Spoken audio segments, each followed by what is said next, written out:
Hi everybody, and welcome to Storm Raids, and it's time for a daily reading vlog.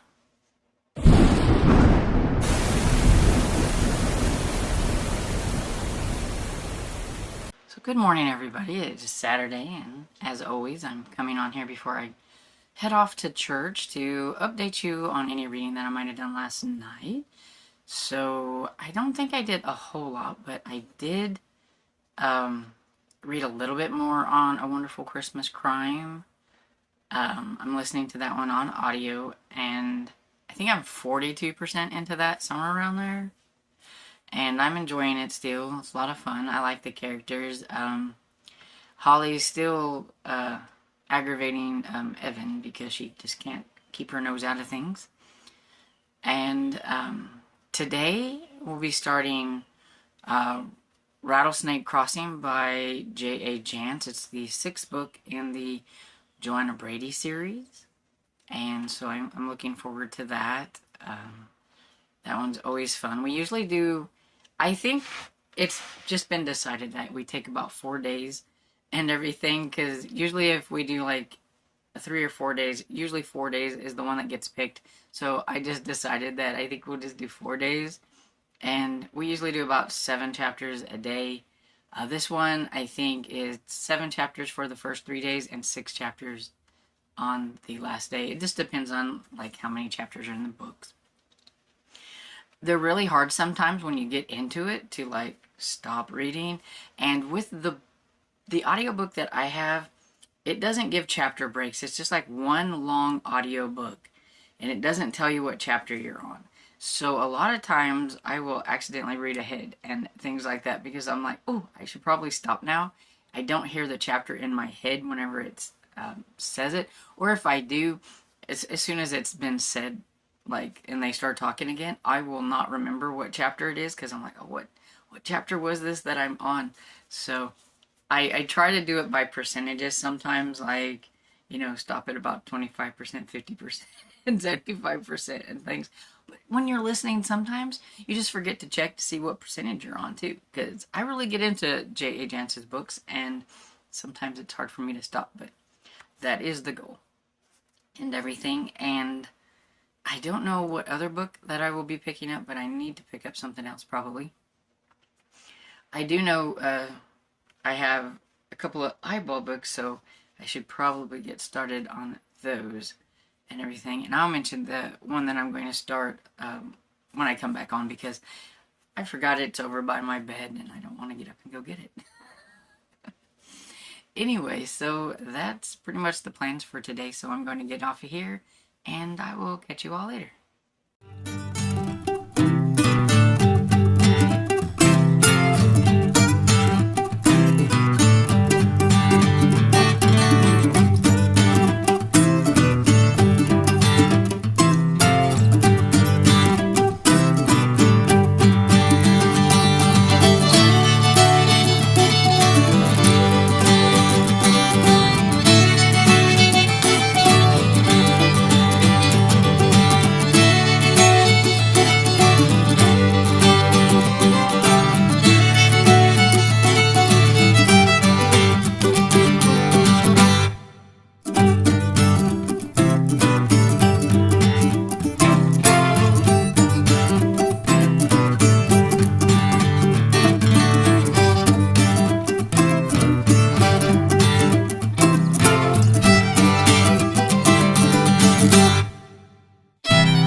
Hey, so it is almost 3 o'clock, so I thought I'd come on here real quick and do a little update and everything.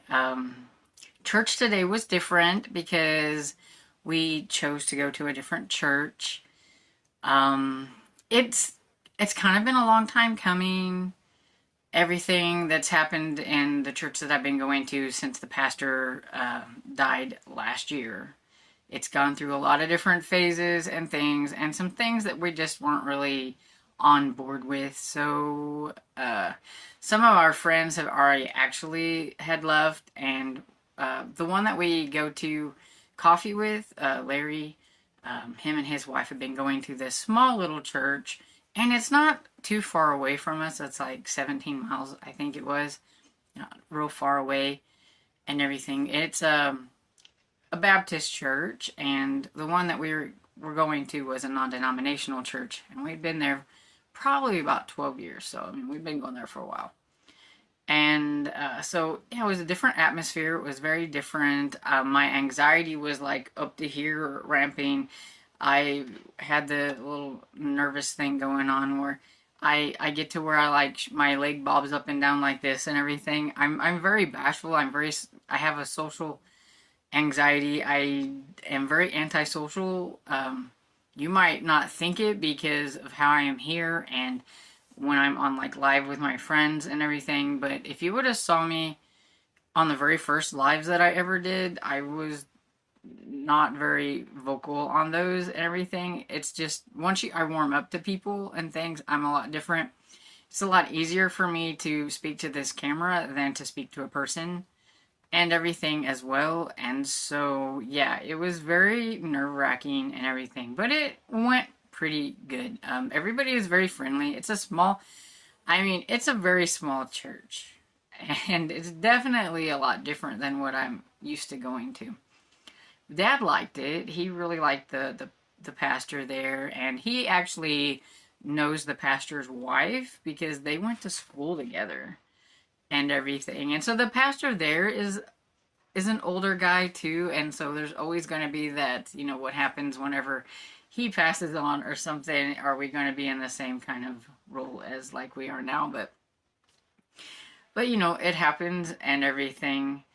But everybody that came up and like shook our hands, they were all very friendly. And we also knew some other people besides just Larry and his wife.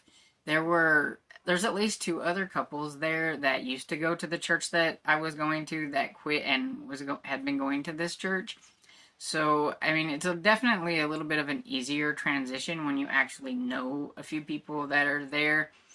There was a lady there that I knew from when I used to work at McDonald's, so that was really interesting, It's like, oh, small world, because it's a little church, and it's just a little country church, kind of, and it's kind of out in the boonies and everything. But yeah, so it'll be different, getting used to a new place and all that kind of stuff, but it's a new adventure and everything. So, but our friends asked us to go out and eat with them afterwards, and so we went to Denny's, and so it was my friend Jan and Larry, and then another couple, like I said, that we had known, they're Ty and Nick and everything. We all went to Denny's and chatted quite a bit there. So we didn't actually get home until it was almost 2 o'clock. So I hadn't really done a lot of reading. But I have started listening to Rattlesnake Crossing by J.A. Jance, and I am 6% into it. So I've gotten through the prologue and just into a little bit of the first chapter, I believe. And so the prologue start out with a bang, like a good J.A. Jance book should. Start you right into everything. Some guy on the side of the hill doing like practicing with his rifle and shot a couple of cows, and somebody saw him, so he shot that person. And so it was like, I don't know if he's like a hitman doing a practice shots or what, but it was really weird. And then after that, it went into a little bit of Joanna Brady's on her own right now. Her daughter is with her husband, who's passed on, his parents, and spending some time with them somewhere. I don't remember exactly where, but they were having kind of like a family reunion, and so she let Jenny go to that with them and everything. And it's kind of like, you know, kind of adapting to being by herself, and like, you know, maybe it's not so bad being on her own or whatever, because, you know, it's a whole new life for her because her husband has passed on and everything. And so, you know, it's like she could walk around in her house, you know, with no clothes on and all that kind of stuff. It's like, hey, maybe being by myself isn't too bad. Though she does miss her daughter and everything. But so they haven't gotten called into anything yet. I'm guessing that they'll get involved with maybe whatever happened with that person that got shot. I don't know. Maybe nobody's found the person yet.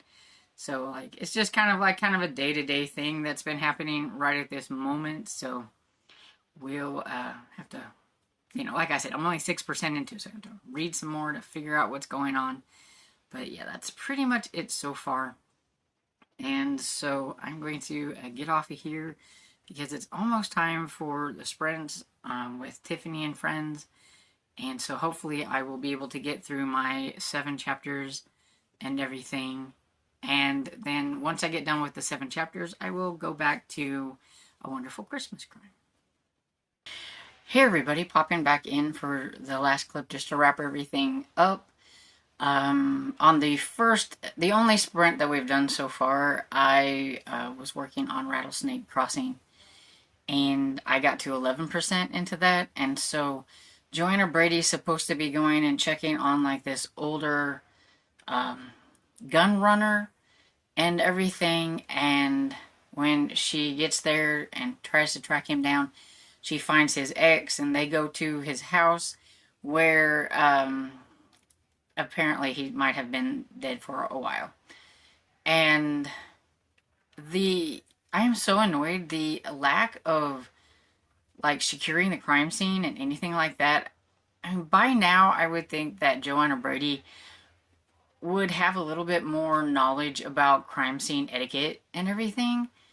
And it's just really, it's annoying me a lot because like that lady runs in there, picks the guy up and everything, and is wallowing him around trying to wake him up and everything. And I understand that the lady is like upset about what she's seeing, but why doesn't Joanna Brady like stop her from doing like messing up the crime scene? And then something else happened, and it's just even going to make the crime scene even worse. And it was just like, oh my gosh, this is so annoying. This part is so annoying me. I'm like, oh, I like Joanna Brady, but she is, I just don't think she's a very good sheriff. At least right now. I mean, and I know she's new at it. She's never had any formal training and everything, and that's like the whole thing with her. And I think the thing that her and some of the cops that work for her kind of go back and forth about a little bit. But this just really irritated me. It bothers me. Anyway, I'm 11% in. And we'll see how it goes from here. Hopefully they can figure some things out from the messed up crime scene. I don't know. But anyway, I'm going to get off of here for today. So I hope you guys have had a great day, and I hope you enjoyed this video. And if you did, please give it a thumbs up and subscribe. And I'll see you all in the next video. Bye!